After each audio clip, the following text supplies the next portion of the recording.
This is episode 3 of the Morebegs Den.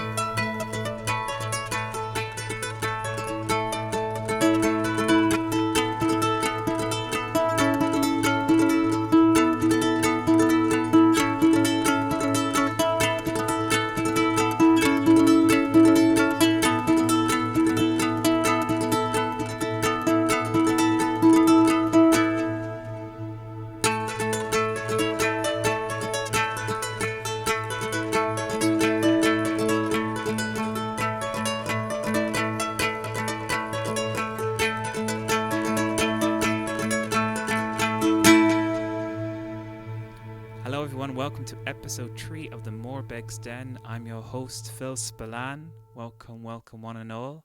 And today we're going to have the show is going to be differently shaped. We're going to have our inspiration first as always, and then we're going to have our song in the middle, and then we're going to have our guest, and our guest is Gormfhlaith. But she is such a name. I'm just going to let her say it. Do you want to say it there straight away, Gormfhlaith, just to pitch into you a bit early? Go for it. Yeah, of course. I'm Gormfhlaith Bheoláin. Wow. That's just two surnames. Yeah. Wow. Yeah. Irish is so cool. Isn't it just? Yeah. How are you doing today? Grand, yeah. I found a shortcut from the bus station, so I'm very proud of that. Yeah, you're joining us. You join us in the Living Commons, a lovely studio, and it's wonderful that we've been given the space to do our podcast. Thank you once again to Susan and Sophia for letting us have the space to do our show.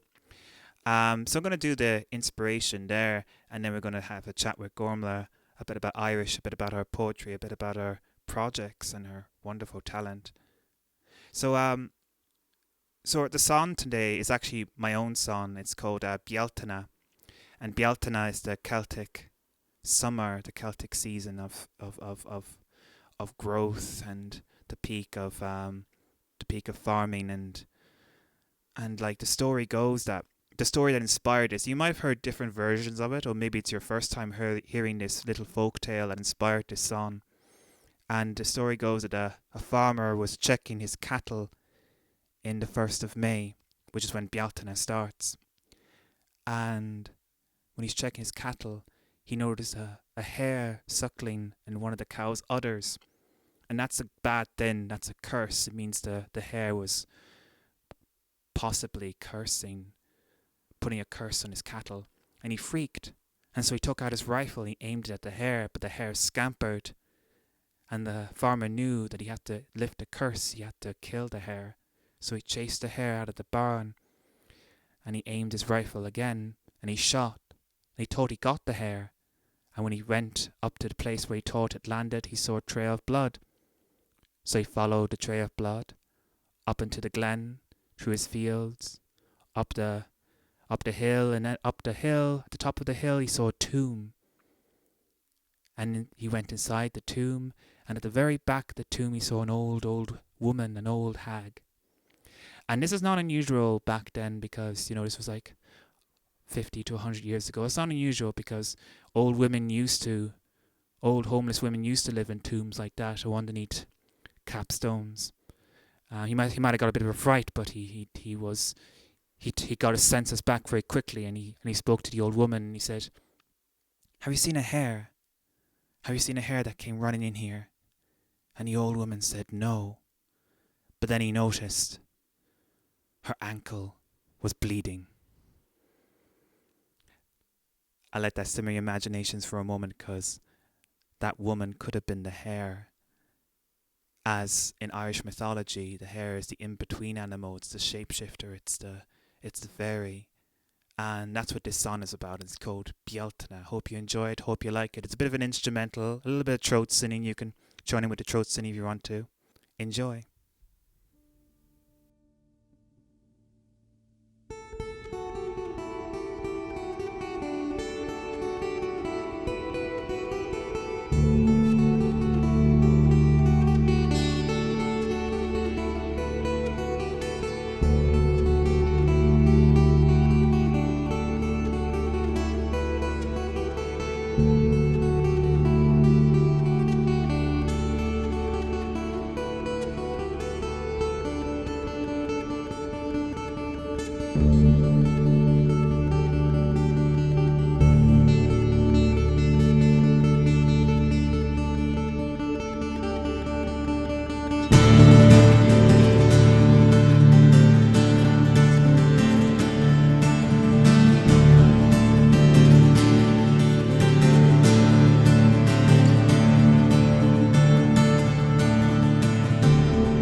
Welcome back, guys. I hope you enjoyed that music video.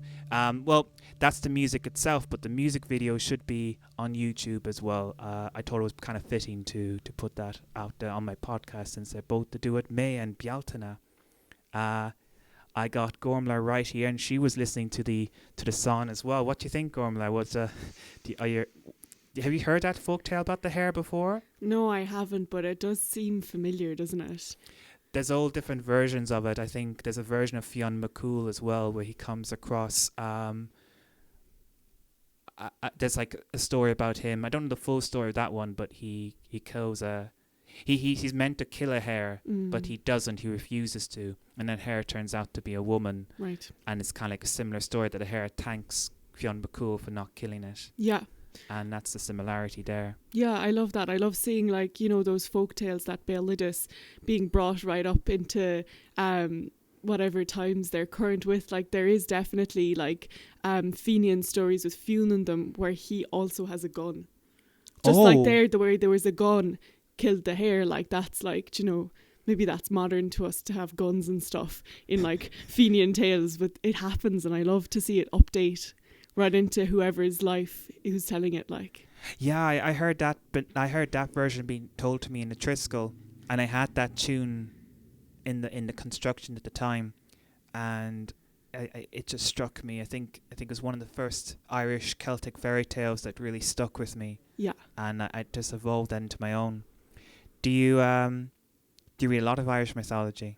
Yeah, geez, I love it. Like, from all different periods as well. Like, I did an MA last year in in early and medieval Irish, so I would have been reading stuff from that era, but then also it continues up into the 20th century and into the 21st century. So I love reading all of that. I was reading Shíocháin recently, who's just all the stories that were collected from that guy from Bheoláin, and he was like really, really an amazing storyteller. And it's just, I love the weirdness that you get, like the hare suckling on the cow and then getting shot and then turning into an old woman. It's mad. Like, it's a great subtlety. Like, I've been reading it sounds like it's off topic, but it's kind of relevant. I've been reading Chinese mythology on and off, and Chinese mythology has this full on magical energy, which I like. Yeah. This full on whimsical, fantastical energy, that magic is out in the open. But in Celtic mythology, it seems to be in the background. It's that subtle touch that it's there. It's like lurking in the background. It's not on your face like Chinese or even Greek mythology. It's not in the open. It's kind of in the background, and it's that spooky aspect as well. Yeah, I agree with what you're saying there. Like, you know, because the magic in Irish mythology often feels like an explanation of reality, or that reality is an explanation of the magical in stories, you know. That's beautifully put. That's so cool. I don't know, it's just like the way that we cope with difficult stuff, I think often enough in Irish stories, the way we're narrativizing whatever's being tough at the moment or whatever we've gone through, we often do that through magic, and we deal with stuff through saying it was magic. Or do you put that into your list, you know? Do you put that sort of spark into your poems? Maybe, I don't know. I've never thought about that. I suppose I do a bit. I feel like it's just right next to us as well. Like, do you know, I think a bit of magic. Yeah, I think still the magic is just right next to us. So it's not, we probably aren't really noticing when we're bringing it in, because it's just there next to reality, flowing along. Crazy question now. Do you believe in magic? Well, you see, we did jazz hands there. Jazz hands, no one knew that we did magical jazz hands, but we did magical jazz hands, audience. Do you believe in magic, Gormfhlaith? Well, you'd have to ask the question first, what do you think magic is, do you know? So, short answer, yes, of course I believe in magic. Pure academic response there. Go on. So, first short answer is yes, definitely, I believe in magic. And maybe it's just best to stick with that, you know. We don't need to go further than that, I think. Do you, okay, wait a second, audience. Phil, do you believe in magic? First, we have to define what. I do believe in some sort of spirituality we can't comprehend or we can't understand just yet. We don't know every single force right now, and there are strange stuff out there. I think what I'm trying to say comes down to human imagination. Yeah. And I think that's a magic in itself, because sometimes we can think we see or thought we saw the most craziest stuff, and we put things together that were never connected before. Yeah. And that can be some sort of magic, and that's the power of being inspired, is when you connect two things that were not meant to be connected together. Yeah. Yeah, and I think like that's it, like as you say, we don't know all the forces yet, and then all the stuff we don't know, that's the magic. Yes, that's true. Tell me a bit about yourself, Gormfhlaith, your own career. Who are you? What are you? What am I? I've just out of college. I finished my master's last year, so I've just been teaching a bit around the place and doing gigs and stuff. So I'm a poet, I'm a musician, a dancer, singer. Just loving life, going around the place doing mad stuff. That's I went brilliant. Swimming this week for the first time this year. It was very cold. The waves were wild. Where did you swim? It was in Ballybunion. Oh, in Kerry. lovely. Yeah, it was cool. Now it was. Yeah, I felt like I was mad going in, but I did it, and I'm okay. I'm not much of a wildlife swimmer myself. I come from a background where the parents tell you forcefully, don't swim outdoors. So I still got that programmed in my head. But I have been swimming. I prefer lakes myself. Yeah. Do you ever go to the lake in Fermoy, Knockananig? No. It's an old disused reservoir, so it's really deep. I've seen that in but maps. It's quite clean, yeah. I always go swimming there. That was how I dealt with my dissertation last year. I just go swimming all the time. Brilliant. Yeah. Brilliant. What was your dissertation on? Tell us what's comfortable. Oh yeah, of course. So it's the title of it was An Dríocht an Chócht agus an Drothúmpar is Gelt in the Gaeilge. I wrote it in Irish about early and medieval Irish. So the translation of that is magic, power, and bad behaviour in Irish stories. So I just talked about a limited amount of stories. So you might be familiar with the Deirdre story or Diarmid and Groine. Oh, of course. Yeah, so these two romance stories. Yeah, so those two and other stories, and just examining the power struggles happening there. In both of those stories, there's an element of people's consent not being respected again and again, in the story. Do you know the way Groine puts gasa or a spell on Diarmid so that he'll go and elope with him? There's this really good scholar in the early and medieval Irish department, Emma Taylor, and they have a paper all about consent in those stories. And saying that it was a spell is possibly a way of dealing with someone not respecting your free will and your consent. Well, Gornia was put on a spell herself because of Diarmid's love spot. Yeah, possibly. Yeah. Depends on the version, Depends on the version, of course. You see, that's the tricky thing as well, because you're trying to figure out what these different motifs are telling you, and you'll have different motifs in all the versions.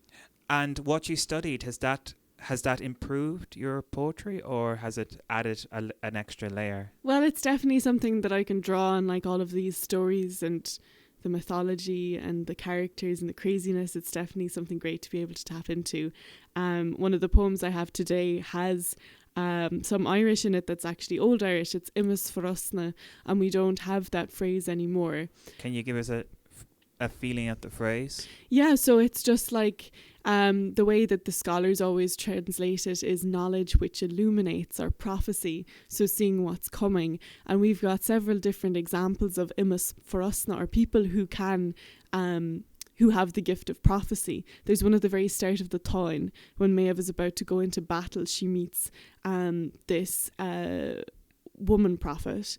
Her name is Feilm or Fedhelm, and she it's said in the story, that word is used in the story for her, Imas Forosna, and then she gives a prophecy saying, do not go to battle, there's going to be a massive amount of bloodshed here. Wow. And obviously they don't turn the chariots around and go home, but that's a tragedy with itself. Yeah. What's it like bringing an old Irish word or any old word has been out of use and bringing it back into the limelight? Do you feel a sense of nervousness because you might worry that someone, even they speak Irish, not understand it? What's your thoughts about that? Well, you see, I'm more, when I bring words back or anything like that, I feel like I'm playing with them, do you know? So I feel like nobody could really be upset or misunderstand me, because I'm just playing. And imas for osna, the word that just the sound that I picked out of that was osna, and osna in modern Irish means a sigh.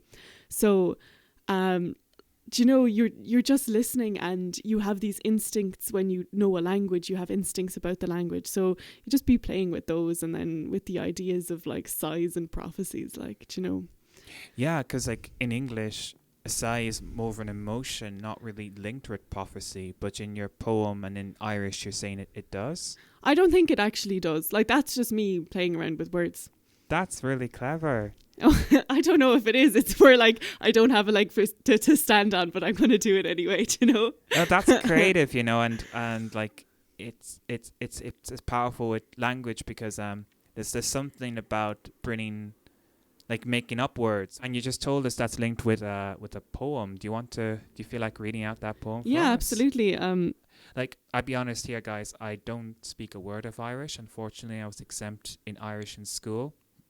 So if you think you're at a disadvantage, I'm at a disadvantage as well. But maybe we can have a bit of a chat on that later. Absolutely, yeah. If you don't understand the poem like myself, maybe try and translate it in your head. It's a very cool writing exercise to give a try. Probably one of the hardest, but it's very achievable. Try and imagine what the poet is trying to say and just translate it back into your own language. It's a great writing exercise. Give that a go. Fire away, Gormfhlaith, when you're ready. Imas for osna fish. Fiamur sitte an osna. Behinne an osna. Flúchamur an board agus na Shíocháin chatte. De bunan sin. Imas for osna. Ba hiligín agus clár sin. Scaló go báitos ciún cáise. Mar raon le sop an áit an trip. Mar a stúl dá. Mar begúil dúine in ar nosna ila flúchachach. Gan duine bháin ann, ach díis. Fís go raibh againn. Ach a osna, cá né lom. Amach as gach scavói, gestach fé scá na graun, osna in air úr. Scap fi sin, mar a scaptar néalta lágaíthe. Cool, and that's prophecy. And like the first word is literally like, the first verse is we were sitting in a sigh, or roughly translates to living in a sigh, which is what's the verse there in Irish? Fiamur sitte an osna. Fialne sitte in osna. Yeah, lovely. That's really cool. Do you want to talk about a bit about living in the cup of an emotion? Yeah, and I sort of keep with that image as well, because then I sort of, so if we're sitting in a sigh and the sigh is enveloping us, then it sort of expands out into the place where we are, and the place where we are is like, do you know, just like somewhere that does fast food, and then it goes out into the countryside. So it's like this bubble that at the beginning is just around me, and then it just I use the word plúch, which means, it can mean like suffocate. Yeah. So it's sort of, it's not a positive thing to be sitting in the sigh either, because we're getting suffocated by the sigh. But then in the end, the sigh will just go away with the wind. And that's what sighs do. Sighs are kind of fleeting, aren't they? Yeah, they're just hot air. Yeah. Leaving a space.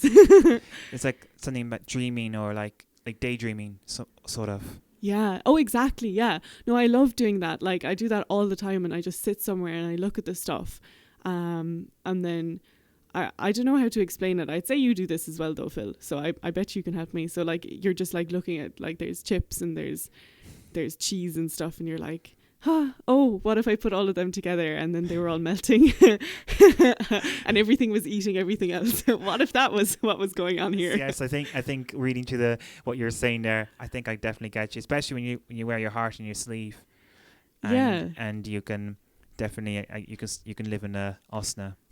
And like what I was saying there before your poem, like, you know, but I think people, like, one of the best things I think about when I listen to you speak in Irish, even though I don't understand what you're saying, I still notice that there's a weight behind what you're saying. You're not reading off the page. You're talking about the sigh. You're talking about the osna. And so, strange enough, even though I just don't speak Irish, I understand you. Yeah. And no, I feel that, like, you know, when you're listening, I feel you're understanding. Yeah. Yeah. Yeah, and that's such a weird thing. What do you think about when with people? Do you always fear that when people don't understand what you're saying? Do you have a fear of that, or you just fire away and just have the bravery just to speak what you had to say, and that is Irish? Yeah, I don't think it would ever make me nervous that someone wouldn't understand me, because I have just a very small background in, you know, in theatre. I was just doing it in college, like, for the crack. And, do you know, I think, like, the way that you say something and the way that you present something is a lot of the experience of a poem. I think the way you read it it's maybe it's like even 50%, and then the words are maybe 30%, and then there's something else for 20%. Like, I don't think it's made up of units of meaning, because I think even if somebody had completely fluent Irish and heard that poem, they wouldn't totally know what was going on either. They'd just be like, they'd be going, I suppose the 20% might be just the flow, that we're just going away with the fairies for a little bit. No, I would never be nervous reading poems in front of people who don't understand, because I think there's so much you can tell someone even when the words don't mean anything to them. That's so cool. That's so cool. Do you have another poem to show us? Yeah, of course. So I've got a second one here. Class, man. It's called Tínta Alína im Iontan, or Fireworks in My Head. Oh, cool. Yeah. Tínta Alína im Iontan. Chunuk solas wim reid. A yin ra la dun norochadas. Is a la in a chasher van. A hit mar réli nishke. A chuig as in a host. An son de chul an plesk. Scuilach sair an solas rim hair an chlampis. Tidéis an evenish háinig get. Tidéis an ord de háinig galt. Jaslam tinna las am Iontan. Rosi a goscailt an am laimanach tínta. Get u váis is ciúna skelte. Is monur untas mar jere.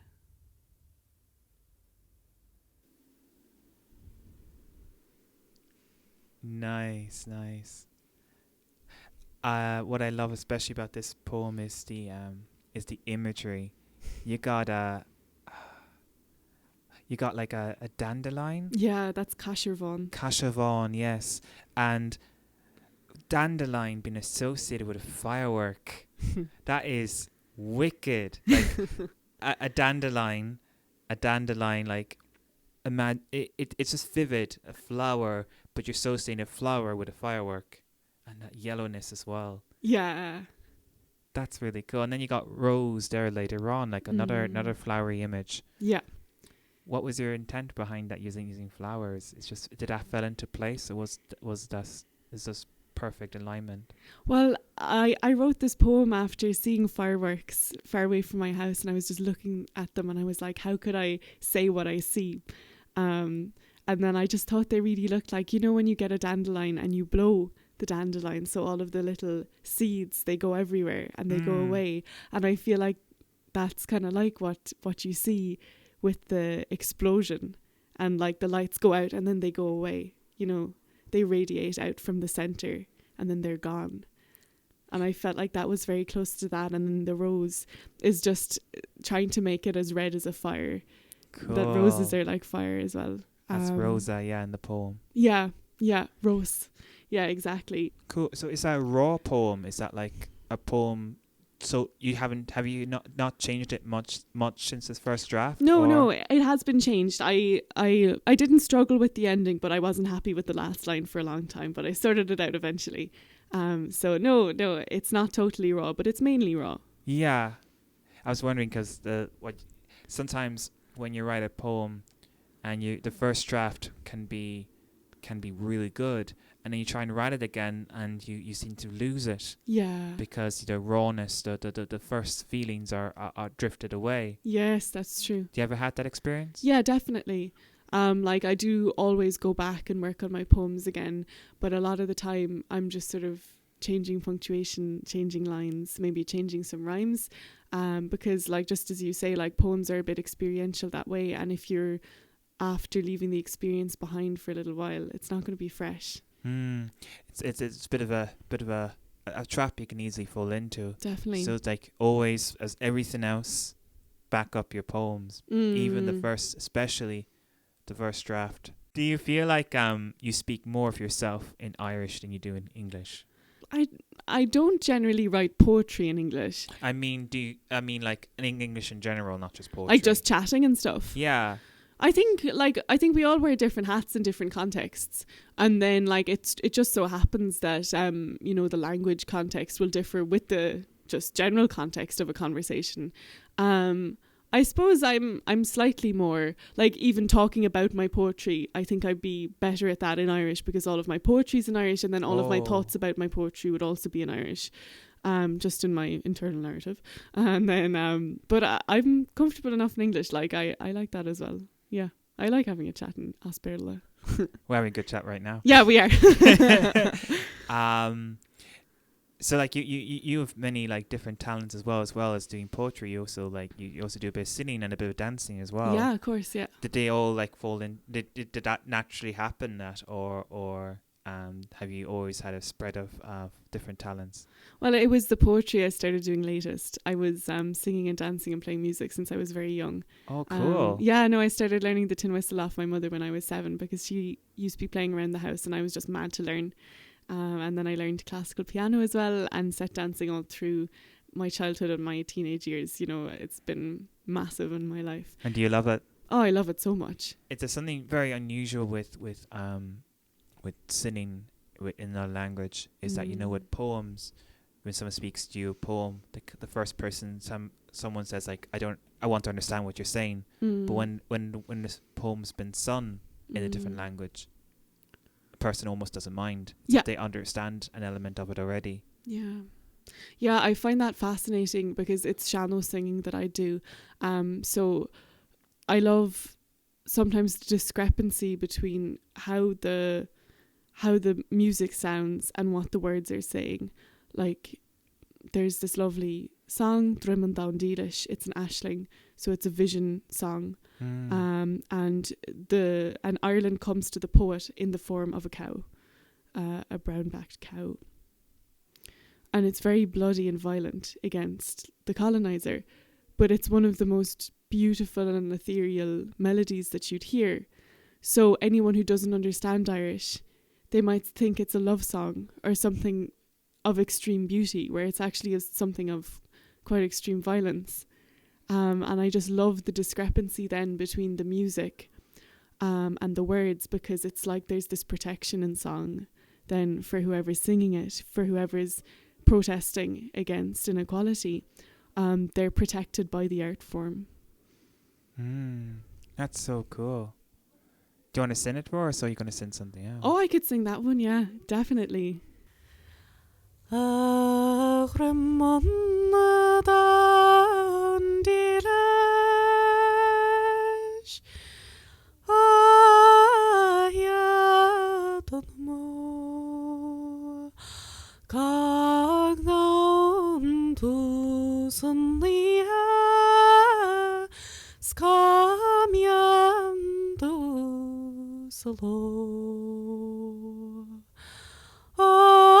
Bim Sharon Quilev Smavachel Amchos As the Chak Shashut Meshe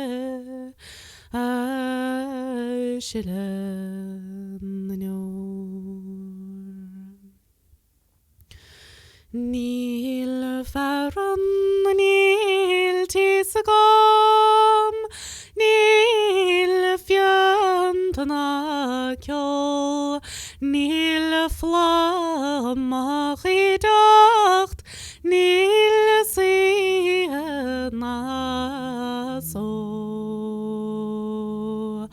ach Sharon iske Gominnig salo agus baisce agus fianta ag man áide ver a bord Stavaing se cadainesh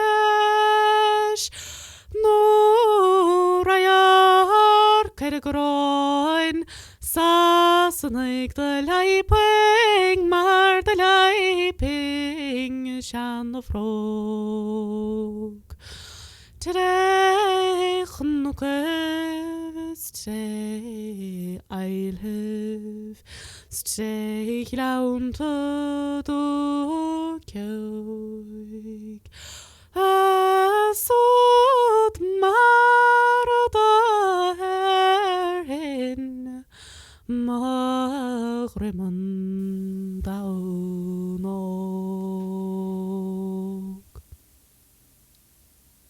Gormfhlaith, that was magical. Thank you so much for that. Thank you so much for sharing your words, your sounds, your talent. It's so special to have you here with us and really appreciate it. I learned so much from today's episode. Thank you once again. And thank you to everyone who took the time out to listen to the Morebegs Den. Wasn't it great? Hope you enjoyed. Hope you got a bit of inspiration now to go off writing or go off making music, making sounds, making whatever art you do. The next episode will be on the 26th of July. And if you have any feedback or any requests for the next show, our email is morebegsden.email@gmail.com. And I can't wait to put together episode 4 because episode 3 is out. Wasn't it magical? I hope you have a wonderful day, wonderful evening, wonderful morning, whatever state of the day you're at. Wonderful middle of the night. Take care, everyone. All the best.